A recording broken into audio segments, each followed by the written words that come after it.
मिस्र में मौजूद पिरामिड्स या जिन्हें हम अहराम मिस्र कहते हैं, ये पूरी दुनिया में अपनी पुरस्कारियत के लिए काफी ज्यादा फेमस हैं। इन्हीं में से एक पिरामिड जिसका नाम है पिरामिड ऑफ टेटी। इस पिरामिड के करीब से आर्कियोलॉजिस्ट को एक 3000 साल पुरानी टनल मिली, या यूं कह लीजिए कि ये टनल आर्कियोलॉजिस्ट ने दरियाफ्त की। आज से 3000 साल पहले इस टनल को खास तौर पर मिट्टी और पत्थरों से बंद कर दिया गया था। मिट्टी और पत्थरों से भरी गई इस टनल को जब आर्कियोलॉजिस्ट ने साफ किया, जब इसे ओपन किया, तो आर्कियोलॉजिस्ट के हाथ 3000 साल पुरानी एक ऐसी चीज लगी कि जिसे देखकर इन तमाम लोगों की आंखें खुली की खुली रह गईं। 3000 साल से ये खजाना किसी भी इंसान की आंखों से ओझल था, इसे किसी हाथ ने छुआ तक नहीं था। ये खजाना क्या था? हमारी आज की ये वीडियो आपको इसके बारे में तफसील से बताएगी। ये वीडियो बेहद मजेदार होने वाली है, सो इस वीडियो का पूरा मजा उठाने के लिए इस वीडियो को शुरू से लेकर आखिर तक कंप्लीट जरूर देखिएगा। तो चलिए शुरू करते हैं। दोस्तों, पिरामिड्स ऑफ गीजा का तो आप सब लोगों ने नाम सुना होगा। पिरामिड्स ऑफ गीजा से तकरीबन 15 किलोमीटर दूर कदीम मिस्रियों की एक बरियल साइट है। इस बरियल ग्राउंड का नाम है सक्कारा नेक्रोपोलिस। इस बरियल साइट से आर्कियोलॉजिस्ट ने कई ममीज डिस्कवर की हैं, कई आर्टिफैक्ट्स डिस्कवर किए हैं, कई पपायास डिस्कवर किए हैं। इन डिस्कवरी से हमें कदीम मिस्रियों के रहन सहन और उनकी जिंदगियों के कई दूसरे अमूर के बारे में काफी ज्यादा इंफॉर्मेशन मिली है। रिसेंट टाइम्स में मिस्र के मशहूर जमाना इजिप्टोलॉजिस्ट डॉक्टर जाही हवास ने इसी बरियल साइट से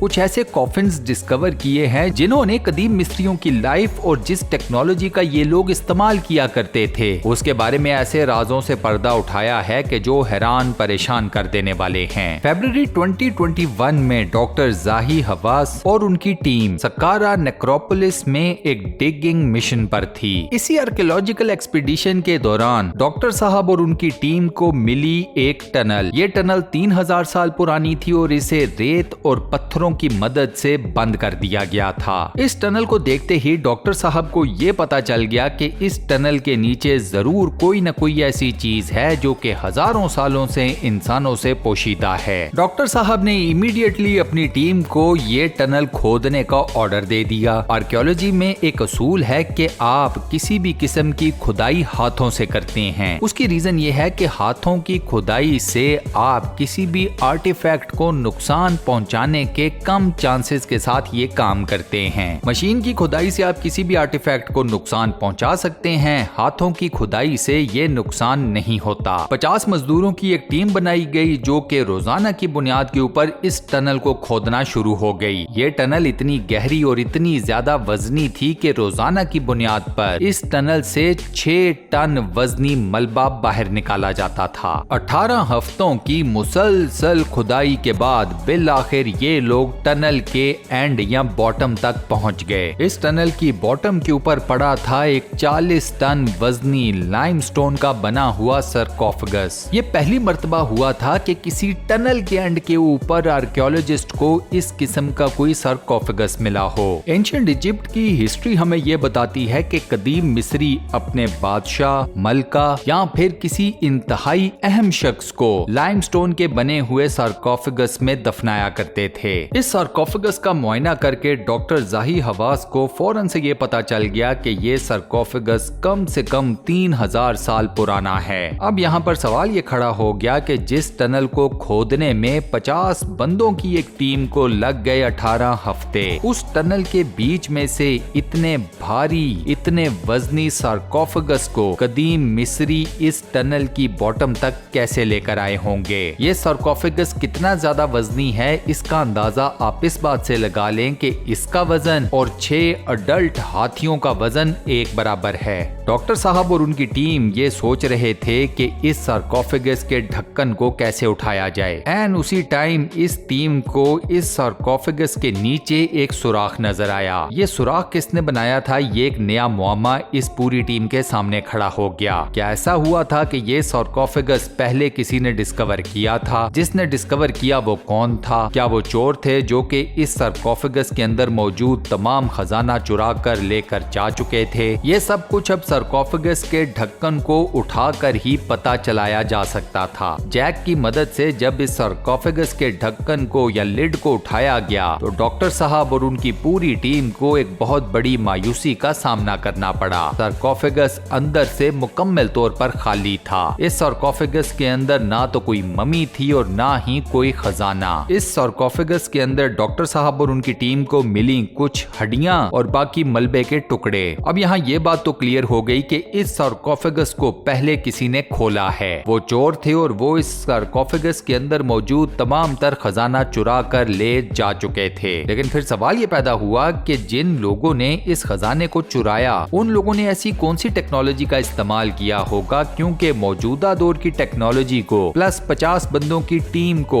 अच्छी खासी मेहनत लग गई, अच्छा खासा टाइम लग गया इस सार्कोफेगस तक ना सिर्फ पहुंचने में बल्कि इसे खोलने में भी। इस सवाल का जवाब एक्सपर्ट्स कुछ इस हिसाब से देते हैं कि जिन लोगों ने इस मम्मी को इस टनल के नीचे यहाँ तक पहुँचाया था, इस सार्कोफेगस और इसके अंदर मौजूद खजाने पर डाका डालने वाले भी वही लोग थे। वही लोग जानते थे कि इस सार्कोफेगस के अंदर कितना बड़ा खजाना मौजूद है। इन लोगों ने इस सार्कोफेगस के ढक्कन को नहीं खोला था, बल्कि इन्होंने पूरे के पूरे सार्कोफेगस को थोड़ा सा खिसकाकर इसके नीचे से एक सुराख किया था। ये सार्कोफेगस 4 मीटर लंबा था और 1.5 मीटर चौड़ा। ये पूरे का पूरा लाइमस्टोन से बना था। ये लाइमस्टोन लाया गया था न्यू इजिप्शियन किंगडम के इलाके लक्सोर की पहाड़ियों से। इस बरियल साइट से लक्सोर की पहाड़ियों का फासला तकरीबन 35 किलोमीटर है। इजिप्टोलॉजिस्ट डॉक्टर जाही हवास का इस सार्कोफेगस के बारे में ये कहना था कि उन्हें ऐसी कोई निशानी तो नहीं मिली जो कि ये बताती हो कि ये सार्कोफेगस किस मर्द या किस औरत का था। लेकिन डॉक्टर साहब के मुताबिक ये बात तय है कि ये सार्कोफेगस जिस भी मर्द या औरत का था वो अपने टाइम की एक इंतहाई इम्पोर्टेंट और अहम तरीन पर्सनैलिटी थी। अब सवाल ये पैदा होता था कि इतना भारी सार्कोफेगस इस टनल के नीचे तक कैसे लाया गया था, वो भी कदीम मिस्र के जमाने में जब टेक्नोलॉजी इतनी ज्यादा एडवांस नहीं थी।